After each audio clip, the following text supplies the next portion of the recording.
The song sucks. It started with American athletes taking the knee during the national anthem in the NFL. And now it's found its way to Australia, where basically Australian athletes are doing the same and people are up in arms. Obviously the media ran with this story. They love this story because it outrages people, it gets people to click, and that's what they're all about. But one person who commented on it last week I thought was very interesting was Australian rapper Briggs. So let's check out what he had to say about the Australian national anthem. Advance Australia Fair has been the national anthem for 35 years, which white people think is a really long time. Australians, oh, let us rejoice, for we are young and free. Now, since all children in Northern Territory detention are Aboriginal, and we are the most incarcerated people on earth, we don't feel particularly free. And as for young, we've been here for 80,000 years. I'm sorry, who's been here for 80,000 years, Briggs? You're 32 years old, mate. You're even younger than the Australian national anthem. That lyric, young and free, means a lot of things to a lot of different people.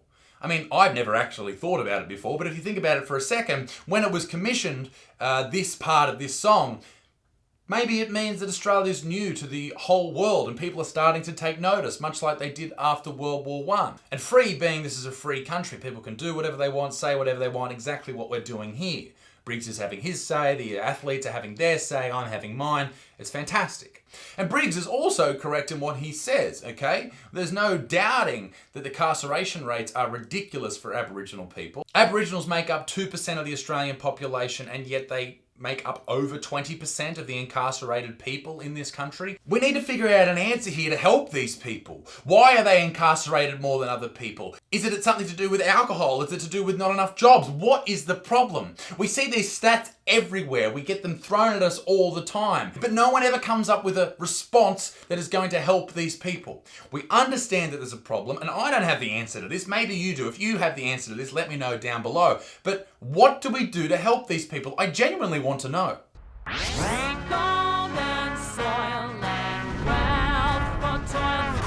See, we don't see much of that wealth. Only 1 in 10 of us are financially secure. And as for the soil, don't even get me started. Sounds like you couldn't come up with anything for the soil part of the song. That's some lazy writing there. But the 1 in 10, that's also an interesting statistic. It basically came from a survey that was done with people asking the question, do you feel financially secure? And only 1 in 10 said, yes, I do. Now, surveys are bullshit. We all know that. But also, how many people watching this video right now feel financially secure?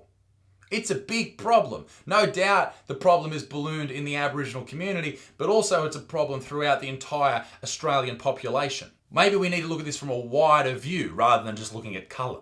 And what's really important here is to understand the fact that if you are an Aboriginal person and you don't live in a remote community that doesn't have access to all the things that I have access to here in my hometown, which is in a city, or anyone else in a city or a large population area, you have the ability to accrue as much income as you physically want. It's all about work. You have access to free education. It's on you. I know that's not a popular thing to say about this subject, but it's on you. Good. Wait, whose land? This whole our land thing is, I get what you're saying, I understand it, and I'd be probably saying the same thing if I was in your position. But honestly, for the last 100,000 years, sure, Aboriginal people have called this place home, but maybe it was home to someone else before that. Sure, the archaeological record has not been discovered yet to support that claim, but maybe it was. Who knows? We really don't know at this point what the oldest continent in the world, what its history was like. People have just conquered other places since the dawn of time. That's how populations have spread. Maybe I'm wrong, but in my opinion, I think it's important to understand that anyone who calls Australia home is allowed to call Australia home. That is their land. That is their piece in this world, and we should be happy to have them here. You see, that just reminds us that it was our land before our home was girt by you lot. You lot. That's a fucking shit thing to say, Briggs. This divide that he is helping to Not create, but broaden, is not healthy. This weird segregation between Aboriginal people and white Australian people and everybody else, this is just shit. It doesn't achieve anything, Briggs. It doesn't help anyone, mate. It really doesn't. Like, I know that there are racist pieces of shit in the world. I get that. Aboriginal people know that. People of colour know that. All these people who are in Australia that don't look like me know that there are racist pieces of shit. And that sucks. I fucking hate that shit, man. I really do. I fucking hate that. But making people who look like me the enemy, it's not going to help, dude.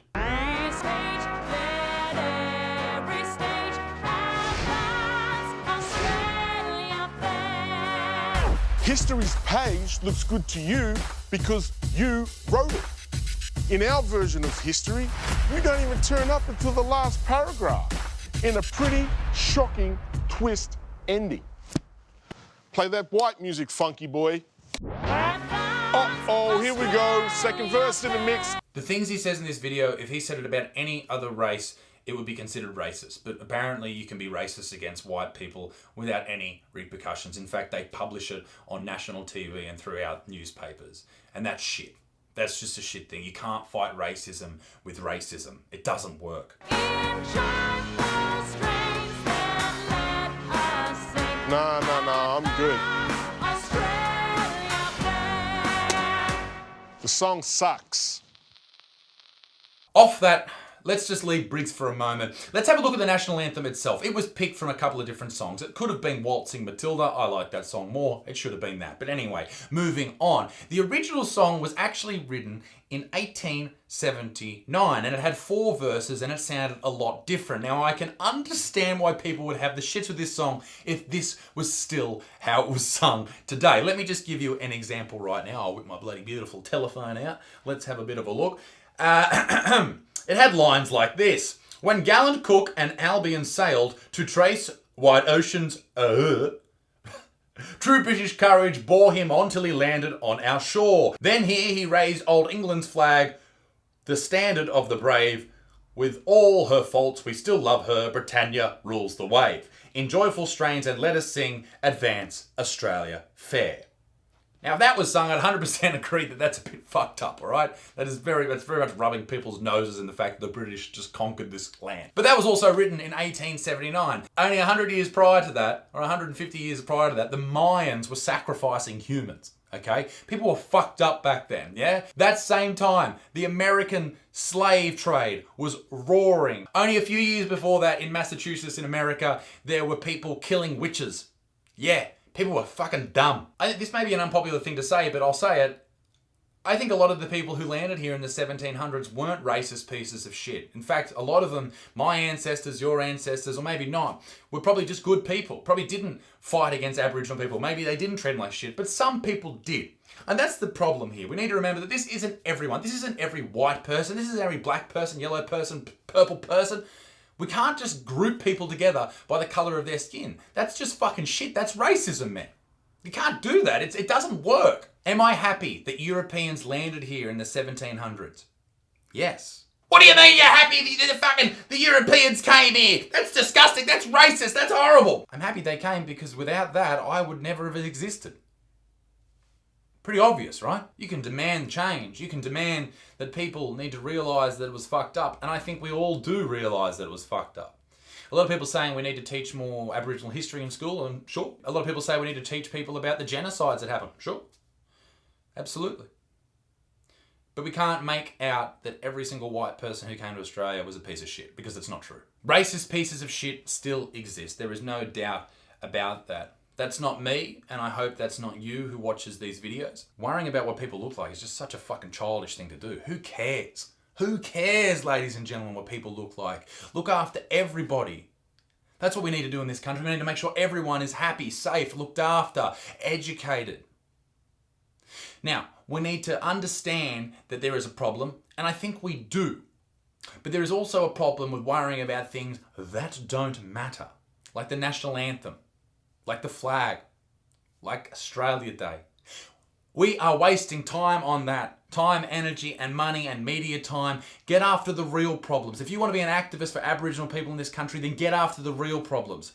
Okay? Help the Aboriginal people. If you're a white person, help the Aboriginal people, help the homeless people, help the people with drug addiction, mental health problems, help the people in this country that need it the most. In answer to the question that I raised in this video, is the Australian national anthem racist? My answer is a profounding no. And the reason I say no is because of intent. Intent is the most important thing here. I have never sung that song with the intent to make anyone feel little, to make anyone feel shit, to make anyone feel less of an Australian than I feel. And I think I can speak for most Australians when I say that. Everybody love everybody. This is everybody's Australia. Fucking Aussie, Aussie, Aussie, oi, oi, oi. And I honestly hope that we can come together as a people here, regardless of race, regardless of religion, sexual preference, gender, whatever it is, and come up with some solutions that are going to help the people that need it most. Be a good motherfucker, peace in the Middle East, me dick stinks. My name's Isaac Butterfield, and yeah, bye.